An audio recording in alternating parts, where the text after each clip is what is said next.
What's going on, everybody? What's going on? It's your boy Deonte Burden, aka Mr. Short Dollar himself. What's going on? Morning, everybody. Got a quick live feed. What I want to do with you guys today. Right now, we're streaming live on Facebook, YouTube, Instagram, LinkedIn, TikTok, and Twitter. What's up? I am Virgo. That's what I'm talking about. What's going on, Breen? How you doing? Listen, guys. I want to have a quick live feed with you guys because I get asked a lot because this time of year we're near the end of the year. And a lot of people are asking, looking at astronomical prices to rent, kind of figuring like, hey, well, if I'm going to pay this much money for rent, I might as well go out and buy me a house. That's my opinion on it, right? I've been in the financial industry over 25 years, asking me, hey, Pooch, what do you think about, should a person rent or buy? And I always go back to how I normally ask questions. It always just depends. And what I want to do today is have a discussion with you guys. When you're asking that question, should I rent or buy a home? Some of the key considerations that you need to take upon yourself to help with your process of elimination, because far too often you see a lot of information people give you. You can look on the internet and people say, hey, this, you should go buy a house. Now's the time to go buy a house and do things like that. Or you should be renting. It doesn't make sense because the rate's too high. What I want to do is just go through a list of different things that you should consider in regards to try and decide if you should rent or be renting a home, or you should just do a purchase of a home, with it. So we're going to go through it. Feel free. You got any questions or anything like that, ask your questions and everything. And, we have a good discussion in regards to that because, again, a lot of people, what's going on, Chris? A lot of people are asking me that in regards to, like I say, rent is sky high right now, right? But then also home prices. So you just figure out, what do? You just go, get your damn cardboard box and go live on the side of the road, So with that said, I want to have an open discussion in regards to, what you need to be doing. Should you be renting or buying? Some of the key considerations. Like I said, now, like I said, we're streaming in on Facebook, YouTube, Instagram, LinkedIn, and TikTok and Twitter. If you're looking at us on Instagram and TikTok, you're not on the regular live. You got the live feed going, but you don't have the same one that you have when I'm looking at it on through the StreamYard. So, but still, regardless, feel free. If you got any questions about what the subject matter, what we're talking about, feel free to ask. And when we start talking about deciding whether you should rent or buy a home, a significant financial decision, this depends on several factors. And some of the key considerations I want to go over, again, some may be applicable to you, some may not. But again, feel free to ask questions, anything, or chime in if you have any opinion or questions about the subject matter. And the first thing I want to talk about is just financial stability. I mean by financial stability. And if I miss over something or go too fast, please just let me know. And for financial stability, we're looking at your current financial situation, right? Because everybody's different. And that's why a lot of times when you get holistic advice, y'all excuse me, I just got in from the gym, but I had to do the live feed. I got a late start on my day. But when you see a lot of times people give you advice, do this and do that now, they're speaking from their vantage point. They don't necessarily know what you got going on as far as the money you're making, what you have as far as commitments, being bills, children, health, home, car notes, all that kind of stuff. So your financial situation, you got to assess your current income, debt, savings, determine if you have enough savings for a down payment, closing costs, emergency fund, You got to know again what your credit score is. A high credit score can secure you a better rate. One of the biggest things I think a lot of times people try to avoid is just really prolonging things to get yourself in a better situation. We've done several videos, especially from a business standpoint. People try to avoid um, using their personal credit with everything. But I always be honest with people in regards to when you don't want to use your personal credit, it's not normally going to be advantageous for you because again, most of the times lender, even if even on a business loan where the actual loan won't hit your personal credit, it'll hit the social security number or the tax ID number of the business, but they still need to have somebody there to run it through, just for purposes just in case a loan get defaulted on. And when you avoid that, the deal is not going to be as beneficial to you, i.e. higher rates, i.e. shorter terms, things like that, you're not going to be beneficial to you. So you got to be able to be realistic with your credit score. And if you have credit challenges, it's not a mission of defeat. You just got to look at where you're at. That's what we're talking about now. Make that current assessment. Like I'm here now. This is where I want to be in 6 months. This is where I need to be in a year. Most of the times, our credit don't get destroyed overnight. Sometimes, but most times it doesn't get destroyed overnight. You're not gonna fix it overnight. So if it comes to the process, you have to just plan everything out as far as getting yourself in a better situation. Just do that, okay? And we're talking about again some of the key considerations if you want to rent or buy, right? So again, they start talking about looking at a few things with yourself first. We look at current financial situation, talk about credit score. Another is the market conditions, and you just got to research the real estate market in the area you're interested in. Is it a buyer's market? Is it beneficial to be doing it? People when price just done shot up. What is it? Because at the end of the day, sometimes you can look over trends with certain things like, hey, it doesn't make it affluent because the price is high. It might just be the price high because we're going through that hyperinflation. And you got to be savvy enough and take your time and don't go off emotions and buy something you're like, look, man, I know it's just overpriced right now. With doing it, Regina Jackson, please send your contact information. All the information, and if you look in the description, so if you're looking on YouTube, all our contact information from the phone numbers, the office number, everything is in the description section of the video. So if you're looking at all contact information is in the description section of the video. So you'll be able to see that. And guys, the main hub is the Mr. Short Dollar YouTube channel where we cover personal finance, entrepreneurship, investing in real estate.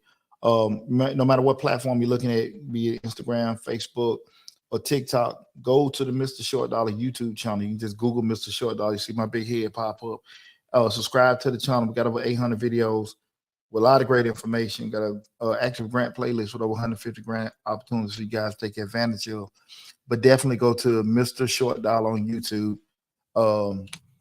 Subscribe to the channel. But every video in the description section of every video is our contact information. So definitely, go there and check that out. But again, we start talking about the financial stability, the market conditions. You gotta take time to again assess, not a moment in time where it's like, hey, this is a hot market, people are buying and stuff, and then the things settle down. Like, okay, cool, this is just something because where we at in the economy right now, where things deflate. There are a lot of people that bought houses in the past, let's say 15 months, they were overpriced. And as rates continue to increase, prices are going to go down because people are not going to be able to afford the cost. So a house that was selling for $350, whereas the rate might have been 6%, say this time last year, right? Rate was like 5.5%. But just say with your loan attached, you might got a home for $300,000 at 6.5%, 7% this time last year. You made that same house maybe at 175, 200,000 because the prices the rates have increased, i.e., which in turn drops the price, the selling price for the home. And that's the whole point of the Fed raising rates. That's their job. They to regulate the economy and everything. So that's their job, to actually raise the rates when they see the inflation or the price increases coming in. The Fed Reserve rate, you see Jerome Powell come up there where they're assessing where we at in the economy. So if they say, hey, listen, prices are not dropping, inflation is still there, they'll increase the rates, which makes people reluctant to buy because it's going to cost too much. would turn around and make the prices drop because people are not out there buying things. And that so if you turn around and buy a particular what's up, Dre? You turn around and buy a property now with the rate so high again, and don't be surprised if especially if rates continue to increase, if the price is going to the actual selling price is going to drop, and you can easily be in a situation where you're buying a home now that may be overpriced 10, 20, 30, 40, $50,000. And it just varies from market to market. So I just really want you guys to make sure you assess the market conditions, what's going on with everything. Even if you say, hey, this is going to be our dream home, we're just going to be in a transitional phase, we're just going to stay here for a couple of years or whatever, you want to make sure that you do have some kind of intro, outro, if you want. Because like I said, sometimes you may say, I just want to live here forever. But a lot of times when you get in a situation like that, you may say, hey, we can do this. If we care to move or leave, you have that option because, it's not, you didn't buy it at a loss. And a lot of people have done that over the past year. And you hope that over time, because we know traditionally with real estate, the value does increase over time. So even if you did get it overpriced, it'll probably catch up in the next couple of years. Not now, but it would, because it's you don't buy a home with negative equity, on purpose. Sometimes, depending on I guess what the deal is, but for the most part, you wouldn't do that. But that's why we want to be able to assess those market conditions and don't go off impulse. We want to go off research, right? So again, that financial stability of you, the market, credit score, all that kind of stuff need to be assessed first. We're talking about should I rent or buy, and some of the key considerations you need to take first. The second thing is, what's your long-term plans, right? What's your long-term plans, right? Duration of stay. If you plan to stay in the area for a short period of time, rent might be the more economical due to flexibility if it offers, right? Because you're not tied in. You're not tied in. When you start talking about making a 30, 20, 30, 40-year commitment to something that you really don't know if you're going to be there for a while, I don't necessarily know, right? Now, if there's a situation where you may say, well, listen, I'm buying this house way below market, I'm getting all this equity and stuff like that, that's a consideration. But for the most part, if you don't know, if you're going to be like maybe a little longer time, you might want to actually rent because, again, you got one perspective that, listen, I'm paying a certain body's mortgage or whatever with doing it, but you're also not locked in. So you got to make sure you actually take that in consideration. So again, we're talking about long-term plans, part of those key considerations. What are you trying to do big picture-wise with it? The second thing is career stability.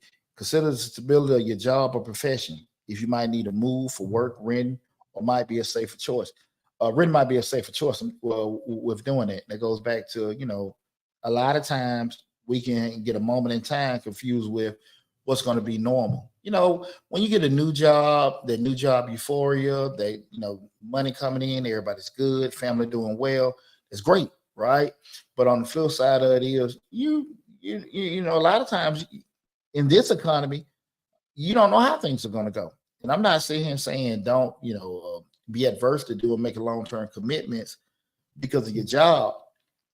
But I do think from the outside looking in, you can go into situations and say, listen, okay, what are most of the people here doing? Are they renting, buying? Let me take a little time to peek the scene, things like that, because it's nothing uncommon. Just say when things we know with outside of governmental agencies, and you have some, I can't even say like we even with your major Fortune 500 companies, even you working at like just say the entry level or the manual level of the business, when they want to start, trimming fat and cutting costs, they just laying people off, right? But you do need to kind of make it, get a good feeling in regards to your job situation. We know those solid anchors that you pretty much know you're gonna work forever.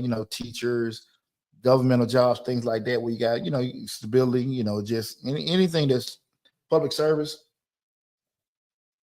Let me slow down the mic. I'm sorry. You probably got, a better chance of stability. But I will say just be scrutinized as much as possible how much you feel that, I'm gonna be in a stable situation. Don't just go into a situation where, look, this is a good job, good money, my family's safe. Get a couple years. Get a couple years. You might say, well, hey, that's a long time. But again, you're still talking about a 20, 30, 40-year commitment with that mortgage, right? It's not a right way or a wrong way we're doing anything. But again, we're talking about key consideration that you need to take think about in making your decision if you should rent or buy. And we start talking about just that career stability. You want to kind of, if you're not for sure, just keep renting for a little bit. It's my personal opinion, okay? But would you purchase anything like that if you know you've been at a job for a year or so and you don't really, again, outside of some stable field, i.e., government, i.e., something that hey, pretty much pension related. I don't necessarily know if I'll do that. Okay. Other thing is family plans. Think about your family plans. Will your family be expanding? Do you need more space? I remember my first home. We had one kid. I got four sons. We had one kid. He'd be 29 next month, and then when my second son, he's 21, 22, when he came along, it was kind of getting a little tight. It was a 3-bedroom home. When my third boy, which is 19, came, that's when like, okay, it's time, time to go. It was getting tighter now. So the start of home perspective was fine then. But as the family started expanding, and I think those one of the key considerations we have when you're looking at a home. Um, my personal opinion, I don't necessarily know if you need to buy a 4 or 5 bedroom with a newborn, right? I don't know. You hope to have a big family and everything like that, but you don't necessarily know. But again, if you're in a stable situation, you might you might say, well, listen, we're going to get here, we're going to expand. But those kind of considerations that I think you need to think about in regards to like, should I rent or should I buy? Getting those long term plans, duration of the stay, how long you plan on staying there, your career stability. Lastly, those family plans. What are you guys trying to do big picture wise? Going to keep it small or you want to grow big? What we want to do? And where are y'all in that process of actually growing this particular family? So again, we want to just be looking at these particular things. And again, guys, I understand. That's why I don't do the holistic approach. Now's the best time to do this. I don't believe in that. I believe in everybody has a unique situation.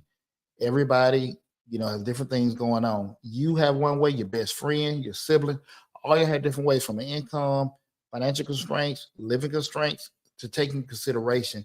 So holistically, everything doesn't work for everybody. So again, that's what we're talking about. Should I run or buy? And some of the key considerations that you guys should take upon. The next thing is costs, monthly payments. Compare monthly rent payments with potential mortgage payments, including interest, property taxes, insurance, and maintenance. Okay. Consider your monthly payments, what's going to be coming out from a mathematical standpoint. One key thing that OG gave me when I bought this is over 20 some years ago, when OG gave me a key consideration, don't necessarily compare your current rent or month, be kind of stuck on that. Because again, when you're talking about a mortgage, you're talking about a 30-year commitment.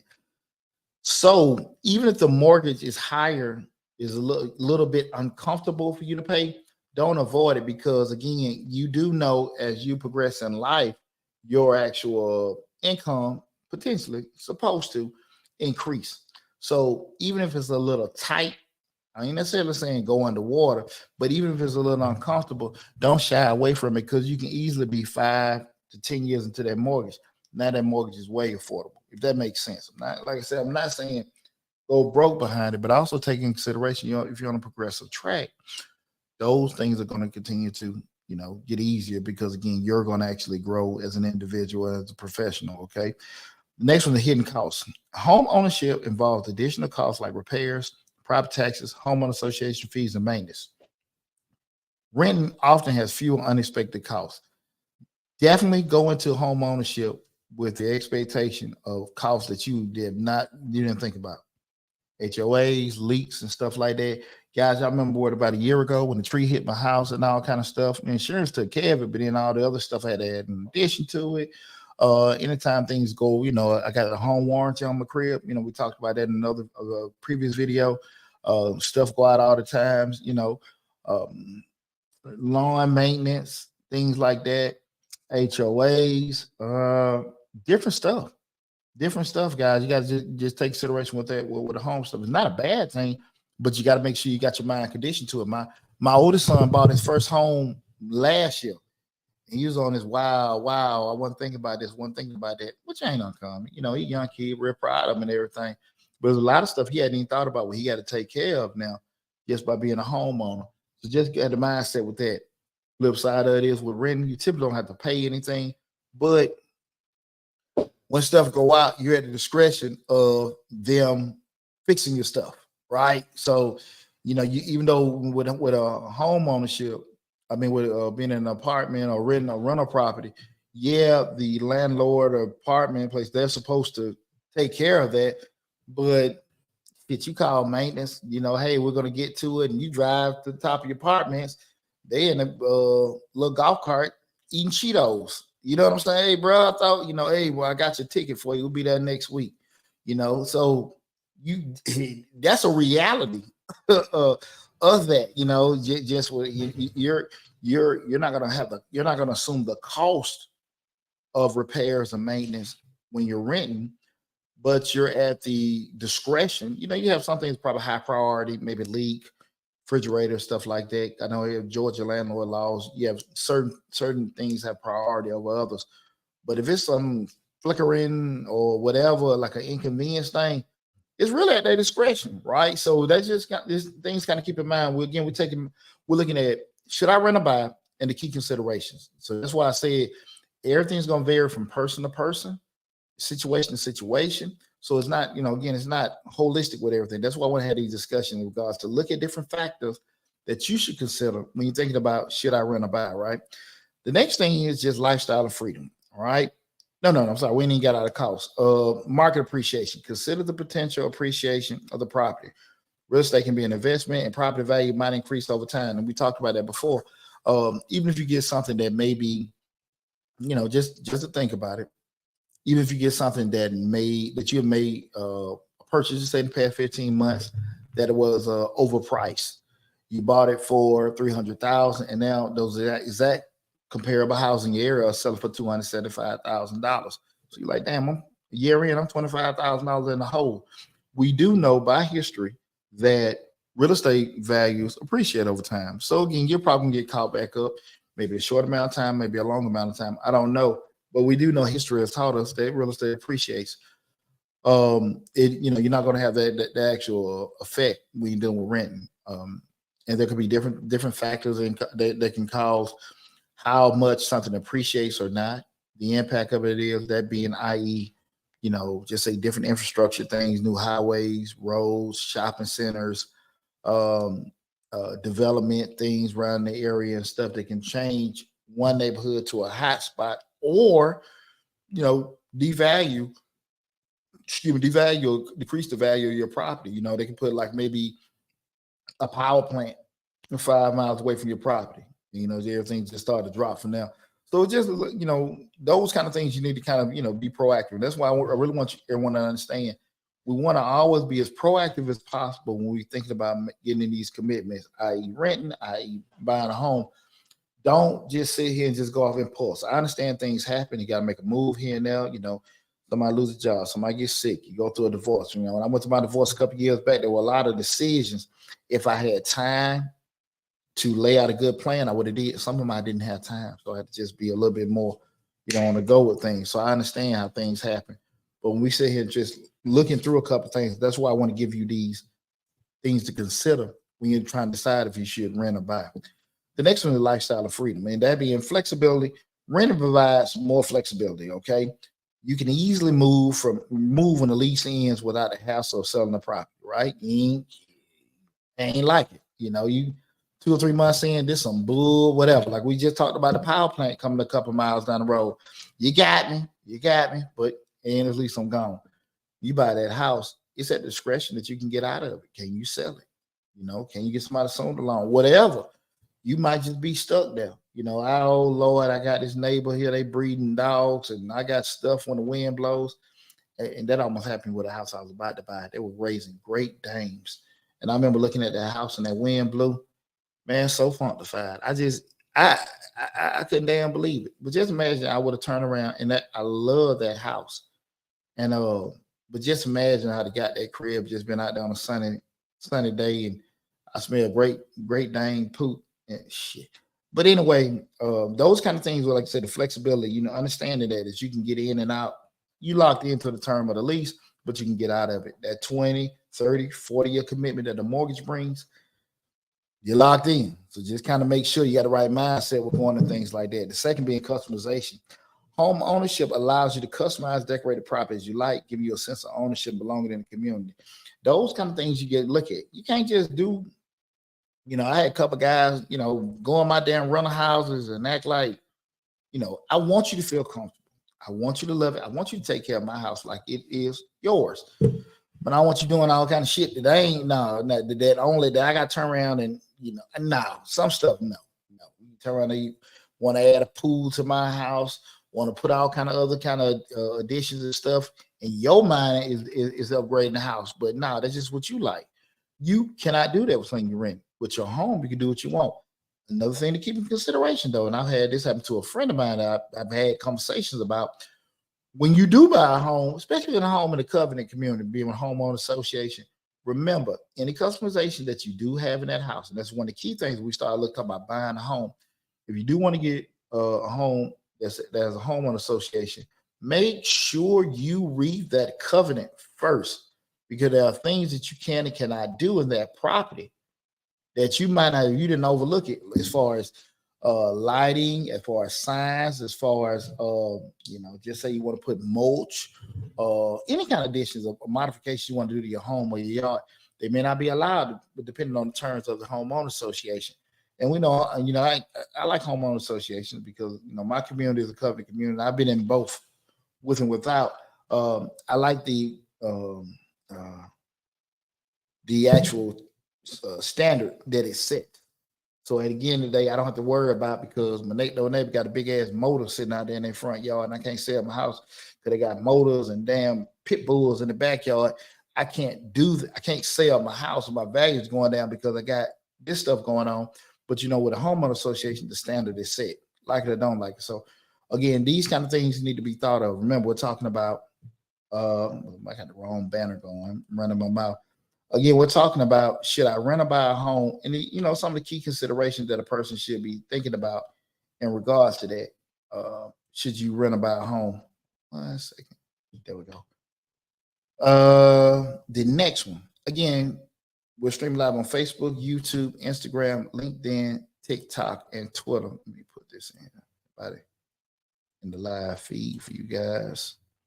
Anybody got any questions or comments around anything like that? Because again, I get asked this question a lot in regards to, hey, I feel like I should be renting or whatever. What are some of the considerations that you should take up? And that's why I want to really have that conversation with you guys today. What's up, Bianco? What you got? What question you got, my brother? Let me see what you got in here. I just want to tell you, I'm proud of you, my brother. Thanks for all the info on the top of shit. Hey, man, bro, I appreciate that. And I haven't talked to your person. Congratulations on your recent nuptials and everything. I'm super proud of you, man, and your big brother, man. Love you guys to death, man. Thanks a lot, brother. I really appreciate it. It means a lot, dog. It means a whole lot. We just trying to do the work, put out good information. And if you know anybody, as always, guys, y'all know anybody that could benefit, make sure you let them know I Mr. Short Dollar on YouTube and spread the word about the YouTube channel as well. The YouTube channel. Again, we're talking about, should I rent or buy? Some of the key considerations. We went through a few, and I'm going to summarize everything once I get through again. But definitely, whatever platform you're looking on, Facebook, Instagram, TikTok, or Twitter, remember the YouTube channel is the main hub. So if you have to leave or you come in the middle of this, go to Mr. Short Dollar on YouTube. You can Google Mr. Short Dollar. Google it. Subscribe to the channel. You can come back and look at this whole video in its whole entirety. Just in case you got to leave and you came in the middle of it, just always remember that. Go to Mr. Short Dollar on YouTube. Subscribe to the channel. Over 800 videos on the YouTube channel. We got on all platforms over 100,000 followers on all the platforms combined. But definitely go there. There's a lot of great information. Everything's segregated from real estate, finance, grants, entrepreneur, personal finance, all that kind of stuff is on there. So definitely go there to the YouTube channel, take advantage of all the information there. And again, we're talking about key considerations to think about when trying to decide if you should rent or buy. The next one is maintenance and responsibilities. And that's maintenance. And we kind of done maybe cross over a couple of these, in previous things we talked about. But maintenance and responsibility. Homeowners are responsible for maintenance and repairs, which can be costly and time consuming. Telling you with that. Telling you, you got to make sure you're thinking about that prior to. Okay, maintenance, you got to have that in your mind. the leaks, the squeaking, all that kind of stuff, And remember one thing about it, not getting on that stuff early, that being, just a leak or crack or whatever, can cause you a lot more money the later you decide to address it. Okay. We got savvy publicity, PR, urban real estate or rural real estate is best. It just depends on what you want. And it's kind of, and to that point, the question was asked, urban real estate or rural real estate, which is best? It goes back to what we're talking about, key considerations. You have number one, we have what we like, right? And then what we like,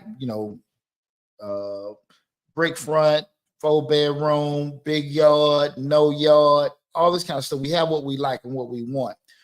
What we're talking about now is the key consideration to take and kind of to help you with your decision making, because what we like, and then this is what these are the, get this camera together. Oh yeah, there we go. When we look at it, the two ends of the spectrum is what we like and what's available, right? What we like and what's available. And then from that point, we try to have a nice little marriage in between, or close to what we like, or where it makes sense. We're discussing today is these key considerations that really everybody got to look at, because you can be so stuck on I like it and it's available, but a lot of these other stuff, repair costs, lifestyle, all that kind of stuff is impacted in a negative way, and you really ain't enjoying what you got. So that's why I want to have that consideration, because far too often people get into certain situations, renting or buying, and they don't take into consideration because they're looking at what they want and what they got, but not looking at all the other stuff that can have a detrimental impact on it. So that's why we're having this discussion today. I appreciate that question. Let's talk about maintenance. Another thing, we talk about maintenance responsibilities, landlord responsibilities. Renters can rely on landlords for repairs and maintenance costs, reducing their responsibilities. But again, as we stated earlier, a lot of things that a landlord is responsible for. You have emergency things, of course, the leaks, refrigerator, supposed to be air conditioned, heater. But a lot of stuff is just kind of like at their discretion. Once they go through that process of elimination, is it priority? If it's not priority, we'll get to it. And we'll get to it when we get to it, right? So you got to kind of take it. That's just being real. If you have actually rented a place before, you know how that can happen, right? You just say your air goes out, middle of the summer, we're down here in Georgia, air go out, and you can call them, and they're gonna call somebody to come fix your air. And the issue comes up, everybody they calling is booked. So they can't come to you for another 3 or 4 days. They may try to find things to help you, like bring you a fan or something like that to kind of alleviate some of your discomfort. It's possible. But for the most part, shit, it's still just based off of let me move it close to the mic. I'm sorry. It's just be close, really, what was available to them. Now, taking consideration the other side of it, you got your own place, you can call. Hell, I can call Mr. Charlie. And Mr. Charlie can come over there and do the quick fix, charge the free on or whatever needs to be done. You got that flexibility at your house. Or you might be in the same situation. You just can't find any damn body. So those are the kind of things we want to look at in regards to just that responsibility thing. But always kind of keep that in mind when you're looking at both. Of course, the landlord has the responsibility for those maintenance and repair costs. But again, you've been in them situations, you kind of understand what they go through that same little priority thing that you may go through with yourself if you own the home. Like, okay, is it what we call in the Army non-mission capable? Like, hey, it's going to stop the mission. If it stops the mission, we got to get it fixed in. If it's something we can deal with or whatever, we just keep on going. So those kind of things got to be taken into consideration when you're looking at should I rent or buy, with looking at, instead of just looking at everything from the actual surface of it. Okay. The next one is local regulations. Again, we're talking about should I rent or buy, is a key consideration. Local regulations, that being rent control. Some areas have rent control laws that limit how much a landlord can increase rent, provide stability for renters. And it's just, some depending on how your community is legislated, those caps are there. We can't charge over this for rent or whatever. I don't necessarily know if it'll be a big availability on things in certain areas, but those kind of things got to be taken into consideration. Zoning laws, zoning laws and restrictions, especially if you plan on making changes to your property. All this stuff need to be taken into consideration. Even local or even state landlord laws, what the landlord, you have a lease that's stated what the landlord would do in certain things, but also it may be certain things that's not stated on there that may protect the actual tenant or protect the particular landlord. It behooves you to know. We know ignorance is not always an excuse for something. We can say I didn't know, I didn't know, I didn't know, and you generally didn't know.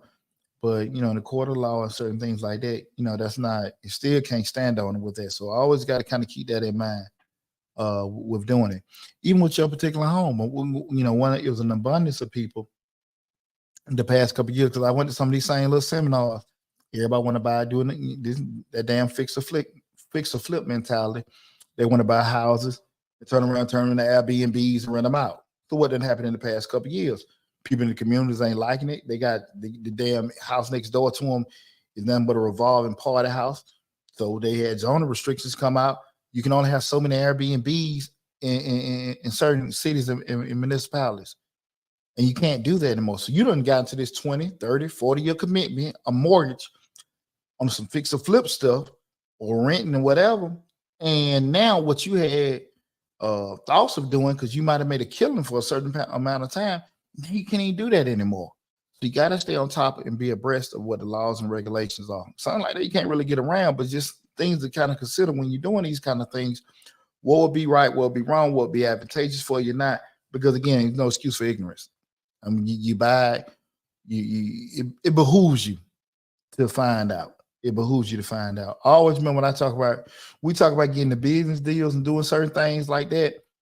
Always find out why you should not do it. Not to stop you, but to find out, to learn if you can find enough ways to mitigate those losses, mitigate those restrictions where it's not negatively impacting you.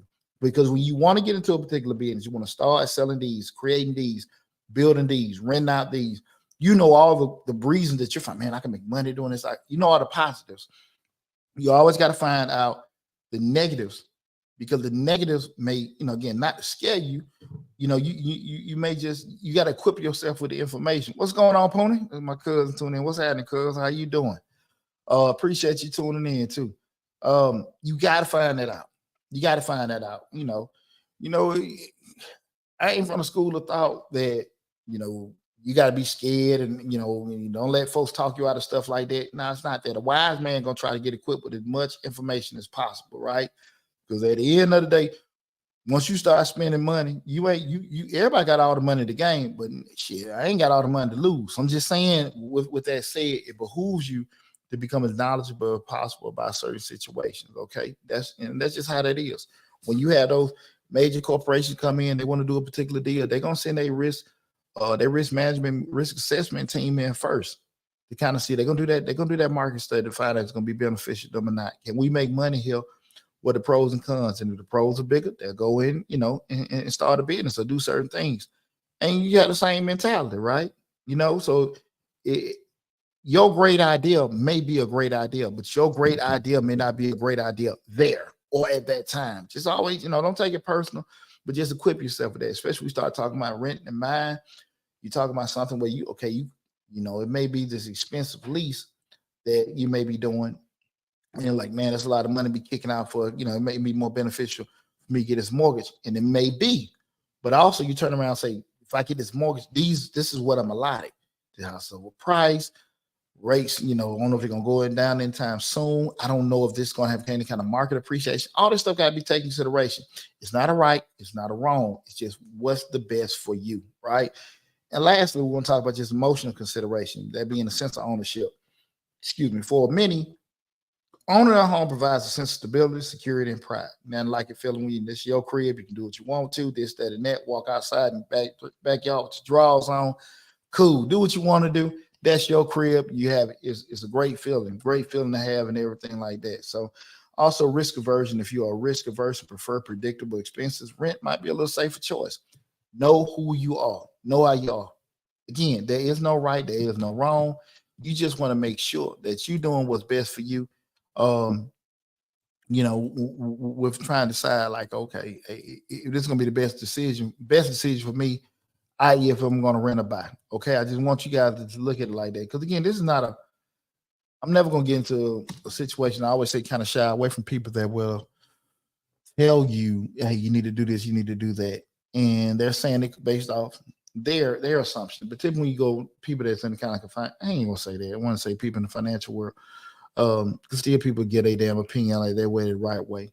But most of the times you deal with somebody that's financially savvy, they're gonna tell you exactly what I'm telling you before. Lay out all your these different variables in regards to now you can make an honest assessment looking at these particular things. And that's why I want to have that discussion with you guys today. Just consider these factors carefully, and it might be also beneficial to consult with a financial advisor or real estate expert to help you make a decision aligned with your unique circumstances and goals. Okay, definitely want to get some kind of guidance or opinion. So, just to summarize everything, got my little funky notes here. We start talking about. Okay, let me see. My phone call coming in. Get that off of there. Again, what we're talking about is, should I run about in the key consideration? I'm going to summarize all the key considerations that a person should take. Number one, financial stability, where you are financially and everything. Long-term plans, what you're trying to do big picture-wise with your life, or you try, just settle in, maybe transitioning, whatever. Tax implications, the actual benefit, knowing that you got to pay property taxes and certain things like that, how much would that cost you, especially from a tax filing standpoint, those itemized deductions, things like that, local regulations, those emotional considerations, how you feel about yourself when you're doing it or not. You're going to be stressed out to keep this mortgage or not. If you feel better, if I'm going to feel better, just, renting while I'm in a certain period of my life, costs, monthly costs, paying the rent, repairs, market appreciation, things like that. Lifestyle and freedom, what kind of flexibility you may have. You have more flexibility renting something than you do because, you're locked into that commitment of a mortgage. Maintenance responsibilities. Do you feel like fixing something? Do you feel like being responsible for something or not? Again, there is no right or wrong answer in regards to should you rent or buy. It's just more so based off the different factors and key considerations you got to take. What I do hope that, by us having a discussion today, that I was able to provide some insight to you that you may have been thinking about, may not have been thinking about in regards to home ownership. Now, again, the main hub is the Mr. Short Dollar YouTube channel. If you came in the middle of the discussion or the tail end, please go to Mr. Short Dollar on YouTube. Check out this video in its whole entirety. Leave your comments on there on the video. If you guys know me, I do respond to all comments and questions that are in the comments that on each video. So definitely feel free. I'm sorry, not the damn table. Feel free to leave any kind of questions or comments that you may have and everything. So I appreciate having this discussion with you guys today. We're almost at money in. We probably 2 more months. Not probably. We have 2 more months left in the year.